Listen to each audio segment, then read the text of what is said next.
시간이 되었으므로 2022년 7월 22일 금요일 아침 예배를 시작하겠습니다. 다 같이 사도신경으로 우리의 신앙을 고백하겠습니다. 전능하사 천지를 만드신 하나님 아버지를 내가 믿사오며 그 외아들 우리 주 예수 그리스도를 믿사오니 이는 성령으로 잉태하사 동정녀 마리아에게 나시고 본디오 빌라도에게 고난을 받으사 십자가에 못 박혀 죽으시고 장사한 지 사흘 만에 죽은 자 가운데에서 다시 살아나시며 하늘에 오르사 전능하신 하나님 우편에 앉아 계시다가 저리로서 산 자와 죽은 자를 심판하러 오시니라. 성령을 믿사오며 거룩한 공예와 성도가 서로 교통하는 것과 죄를 사해 주시는 것과 몸이 다시 사는 것과 영원히 사는 것을 믿사옵나이다. 아멘. 사랑과 은혜가 풍성하신 하나님 아버지, 하나님의 크신 사랑을 진심으로 감사드립니다. 오늘도 우리에게 새로운 하루를 허락하셔서 예배로 하루를 열 수 있도록 도와주시는 게 감사합니다. 누구에게는 이 시간이 마지막의 시간이지만 우리에게는 신령과 진정으로 드려지는 귀한 예배 시간이 오니 집중하여서 하나님을 기쁘시게 하는 그러한 예배 될 수 있도록 주여 인도하여 주시옵소서. 하나님, 우리는 하나님 함께하지 아니한다면 아무것도 할 수 없는 미혹한 존재입니다. 주여 늘 우리와 함께 하셔서 우리를 바른 길로 선도하여 주시고 하나님 말씀 안에서 의의 열매를 맺을 수 있도록 우리의 삶을 주관하여 주시옵소서. 힘들고 지칠 때마다 하나님의 말씀을 붙잡을 수 있도록 하시고 진리를 사되 진리를 파는 어처구니 없는 일을 범하지 아니하도록 도와주시옵소서. 형제와 자매를 사랑하고 하나님 말씀 안에서 저들을 이해하며 이 교회 공동체 안에서 맡겨진 사명을 잘 감당할 수 있도록 은총 내려 주시옵소서. 심신이 연약한 자 있습니다. 하나님 도와주셔서 그들을 치료하여 주시고 그들에게 희망과 용기를 부어주시옵소서. 특히 우리 오은순 집사님 함께 하시고 인도하시사 그의 영혼을 책임져 주시고 하나님 말씀 천국을 소망하면서 모든 근심과 걱정 두려움을 하나님께 의탁하고 독수리의 날갯짓을 할 수 있도록 주여 은총 내려 주시옵소서. 옆에서 병 간호를 하는 우리 김무견 집사님의 건강도 책임져 주시옵소서. 모든 말씀 예수 그리스도님 받들어 감사하며 기도드렸사옵나이다. 아멘. 하나님 말씀 요한 1서 3장 15절 말씀입니다. 요한 1서 3장 15절 말씀.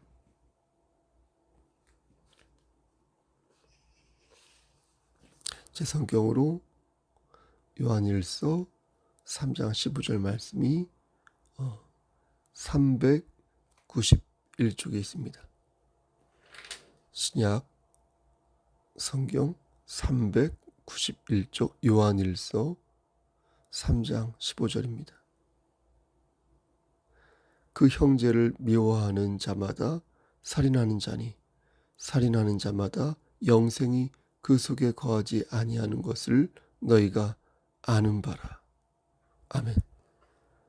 하나님 이 말씀을 들어 사용하여 주시옵소서. 예수님의 이름으로 기도합니다. 아멘. 우리는 요한복음 3장 16절 말씀을 기억합니다. 하나님이 세상을 이처럼 사랑하사 독생자를 주셨으니 이는 그를 믿는 자마다 멸망치 않고 영생을 얻게 하려 하심이라.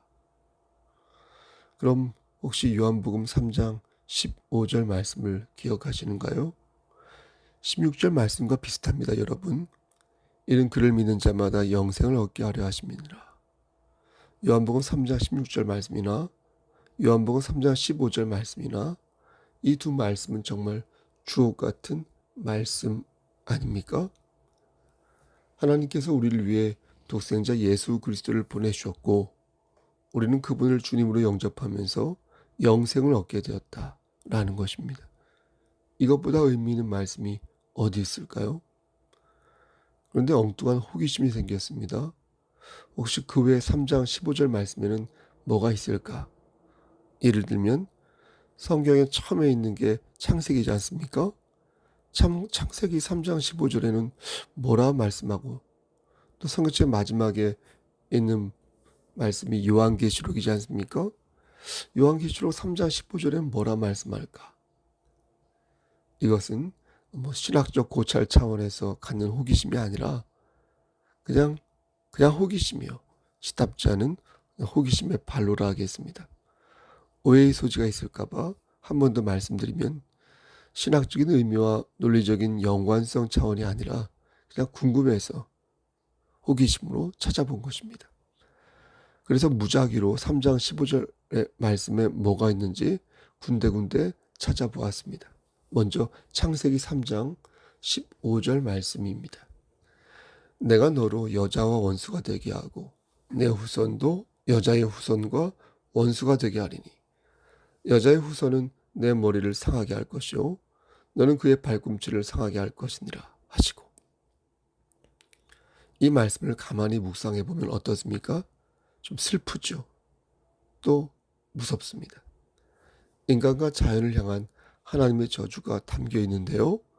이런 저주를 받게 된 우리의 현실이 참 안타까운 것입니다. 여러분 그렇지 않습니까? 이번엔 출애굽기 3장 15절 말씀을 찾아보았습니다. 하나님이 또 모세에게 이르시되 너는 이스라엘 자손에게 이같이 이르기를 너희 조상의 하나님 여호와 곧 아브라함의 하나님 이삭의 하나님 야곱의 하나님께서 나를 너희에게 보내셨다 하라. 이는 나의 영원한 이름이요 대대로 기억할 나의 칭호니라.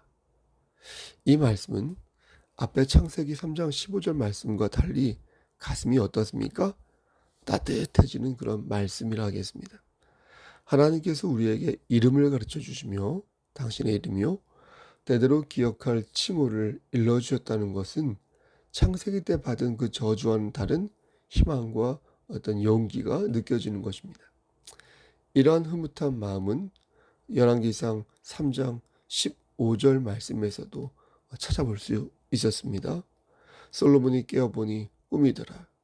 이 예루살렘에 이르러 여호와의 언약궤 앞에 서서 번제와 감사의 제물을 드리고 모든 신하들을 위하여 잔치하였더라. 여러분 이 장면도 흐뭇한 장면 아닙니까? 솔로몬이 하나님께 감사의 제물을 드리며 하나님을 찬양하는 그런 훈훈한 모습인 것입니다. 이 모습은 창세기 3장 15절에 나오는 저주의 장면과 사뭇 다른 모습입니다. 훌쩍 뛰어넘어서 이번에는 구약성경 마지막 성경인 말라기 3장 15절 말씀을 찾아보았습니다. 다시 말씀드리지만 이것은 논리적 연관성을 갖고 찾아본 게 아니라 순전히 호기심에 그냥 3장 15절 말씀을 찾아본 것입니다. 말라기 3장 15절 말씀을 보니 매우 어두웠습니다. 열왕기상 3장 15절 말씀이 밝은 색의 오렌지색이었다면 말라기 3장 15절은 칙칙하다, 거친 황토색 같아 보였습니다. 내용은 이렇습니다. 지금 우리는 교만한 자가 복되다 하며 악을 행하는 자가 번성하며 하나님을 시험하는 자가 화를 면한다 하느라미라. 그러니까 우리 현실이 잘못되었다는 것입니다. 교만한 자를 오히려 부러워하고 하나님을 시험하는 자를 오히려 축복한다고 하니 이거야말로 어떻습니까? 기가 차다. 기가 찬 상황이라는 것입니다. 교만하고 하나님을 업신여기는 것도 참을 수 없는데 도리어 그들을 옹호하고 자랑하고 있으니 이것이야말로 불합리 중에 불합리가 된다라는 것입니다. 하나님께서는 이어서 이렇게 말씀하십니다. 그런 어처구니 없는 때에 그렇다면 하나님께서 가만히 계시겠는가? 그렇지 않다는 것입니다. 그러면 어떻게 하시겠느냐?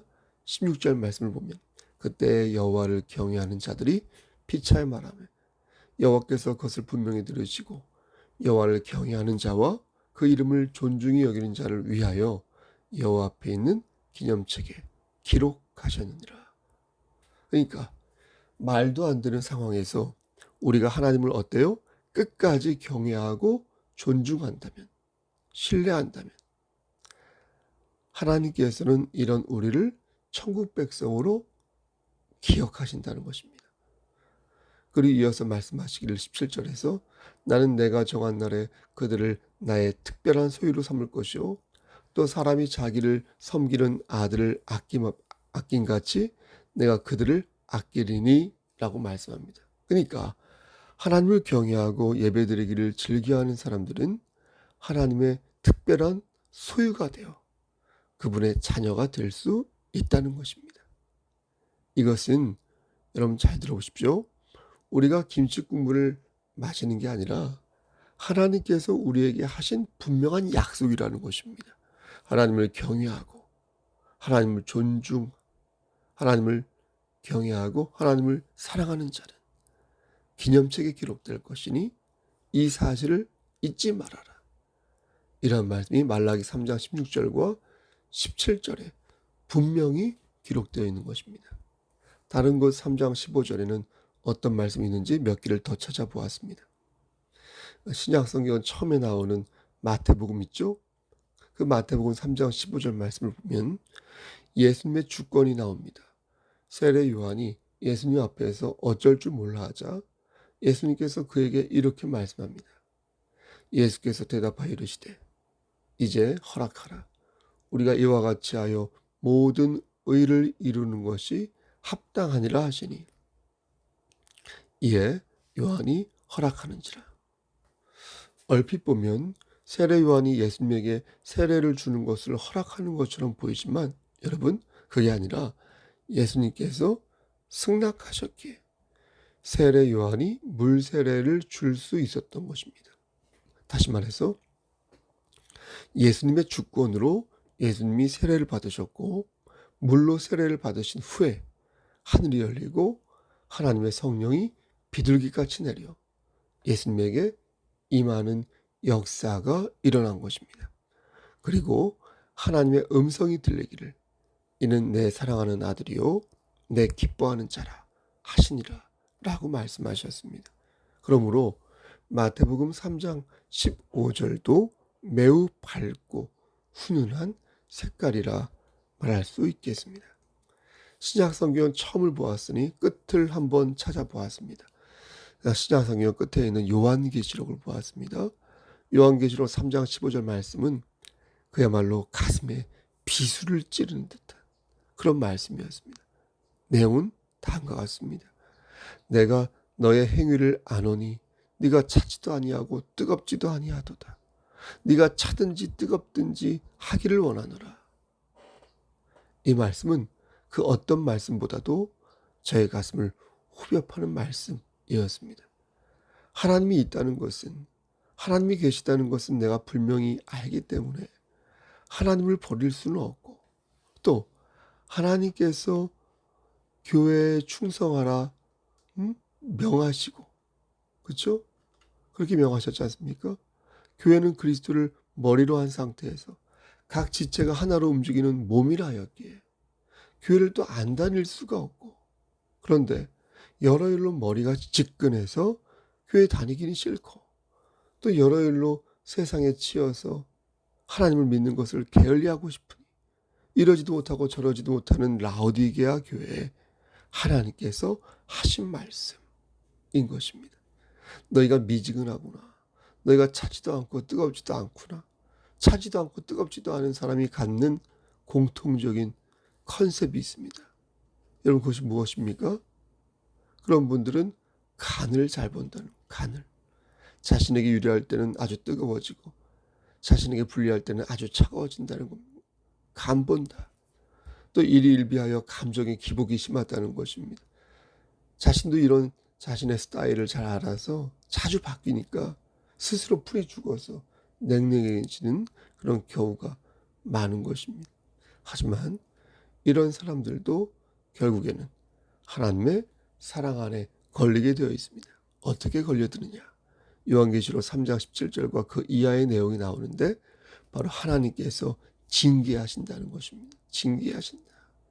부자가 말합니다. 여러분 잘 들으세요. 부자가 말해요. 나는 부자입니다. 부족할 게 없어요. 그러니 이렇게 냉랭해졌습니다. 건강한 사람이 말합니다. 나는 건강하니 이렇게 냉랭해졌습니다. 그때 하나님께서 말씀하십니다. 돈이 많다고? 눈이 보인다고? 그래. 그러면 내가 너희에게 책망하여 징계를 내리겠다. 그러면 너는 다시 뜨거워지겠지. 여러분, 이 말씀이 19절에 나와 있습니다. 무릇 내가 사랑하는 자를 책망하여 징계하노니 그러므로 네가 열심을 내라 회개하라. 징계를 받으면 열심을 내게 되어 있다는 거예요. 몸이 아프고 빈털터리가 되면 회개하게 되어 있다는 거예요. 하나님께서는 라오디게아 교회를 향하여 내가 문 밖에 서서 두드리노니 누구든지 내 음성을 듣고 문을 열면 내가 그에게로 들어와 그와 더불어 먹고 그는 나와 더불어 먹을 것이니 그래서 내가 내 보좌에 함께 앉게 할 것이니 귀 있는 자는 이 말씀을 들을지어다. 이렇게 말씀하십니다. 그러니까 하나님께서는 징계만 내리시고 방치하시겠다는 게 아니라 우리가 문을 열면 언제든지 우리와 함께 하시겠다고 말씀하셨다는 거예요. 사랑하는 성도 여러분, 성령 하나님께서 이 말씀을 들어서 여러분의 마음에 심어주시길 소원합니다. 하나님께서는 우리의 문을 두드리고 계십니다. 우리는 하나님의 음성을 들어야 합니다. 그리고 회개하고 마음의 문을 열어야 합니다. 그러면 하나님께서 우리 안에 들어오사 우리와 더불어 먹고 우리는 그로써 하나님의 보좌 옆에 앉게 될 것입니다. 여러분 그렇게 하시기를 간절히 소원합니다. 마지막으로 3장 15절 말씀을 하나 더 찾아보았습니다. 그것은 바로 오늘 본문 말씀인 요한 1서 3장 15절 말씀입니다. 다시 한번 읽어보면 그 형제를 미워하는 자마다 사망에서 옮겨 생명으로 들어간 줄을 알거니와 사랑하지 아니하는 자는 사망에 머물러 있느니라. 저는 요한복음 3장 16절 말씀과 요한 1서 3장 15절 말씀이 자꾸 이렇게 오버랩 겹쳐 보입니다. 3장 16절 말씀은 하나님이 세상을 이처럼 사랑하사 독생자를 주셨다는 것이고 요한 1서 3장 15절 말씀은 형제를 미워하지 말고 사랑하라는 것입니다. 공교롭게도 하나는 하나님께 사랑을 받았다는 말씀이고 나머지 하나는 어때요? 사랑을 하지 않고 미워한다는 말씀입니다. 묘하게 대비되지 않습니까? 하지만 저는 이 두 개의 말씀에서 똑같이 예수님의 사랑을 발견하는 것입니다. 우리는 하나님의 은혜로 예수님의 사랑을 받게 되었습니다. 그것은 나의 공로로 받은 게 아닙니다. 그런데 우리가 형제를 사랑하지 않으면 우리는 받은 은혜를 실천하지 못하는 사람이 되고 마는 것입니다. 그러므로 진리에 속한 우리는 형제를 사랑해야 할 것이고 분노와 시기 속에 마귀의 괴울이 들어있음을 알고 우리의 나쁜 성정인 그 부분을 잠잠하게 만들어야 할 것입니다. 사랑하는 성도 여러분, 형제를 사랑하시길 바랍니다. 불의를 저지른 형제를 사랑하라는 말이 아닙니다. 하나님을 업신여기는 자를 좋아하라는 말이 아닙니다. 진실로 주를 의지하고 사랑하는 내 형제와 자매를 진심으로 사랑하라는 것입니다. 지금까지 신학적 연계성 없이 3장 15절 말씀을 몇 개 열거하여 묵상하여 보았습니다. 논리적인 연계성이 있는 것은 아니지만 그래도 각각의 말씀에서 역사하시는 성령 하나님의 음성을 들을 수 있었습니다. 오늘도 말씀을 붙잡고 여러분이 있는 그곳에서 유익한 하나님의 종이 되시기를 바랍니다. 하나님의 영광을 위하여 세상의 선한 역량을 행사하는 오늘 하루 되시기를 그리고 그리스도 예수 안에서 모든 근심과 걱정을 내어 맡김으로 말미암아 영생을 얻은 자답게 종국적으로 승리하는 삶을 사시기를 우리를 주에서 구속하여 주신 주 예수 그리스도를 받들어 간절히 축원합니다. 아멘. 이제는 우리를 주에서 구속하여 주신 우리 구주 예수 그리스도의 은혜와 아버지 하나님의 만극하신 그 사랑하심과 성령 하나님의 교통하시고 인도하시는 모든 역사하심이 말씀을 붙잡고 우리가 서 있는 그 자리에서 예수의 냄새를 바라기를 소원하는 여기 모인 성도, 그들의 가정, 이 재단과 이 나라 위에, 그리고 우리 오은순 집사님 머리 위에, 그리고 전순주 집사님 머리 위에, 그리고 그 외에 여러 권사님들과 장로님들, 그리고 우리 집사님들, 형제 자매들 머리 위에 하나님의 사랑하심이 세세토록 함께 계실지어다. 아멘. 예배를 마쳤습니다. 여러분 무슨 일 있으면 연락 주시고요. 중보 기도해 주시고요. 오늘 하루도 주 안에서 승리하시길 소원합니다. 코로나 조심하시고요. 이번 주일날 예배당에서 대면으로 만나 뵙겠습니다. 대면 힘드신 분들은 비대면으로 꼭 예배에 참여하여 주시기를 바랍니다. 여러분 저는 건강하게 잘 있습니다. 샬롬.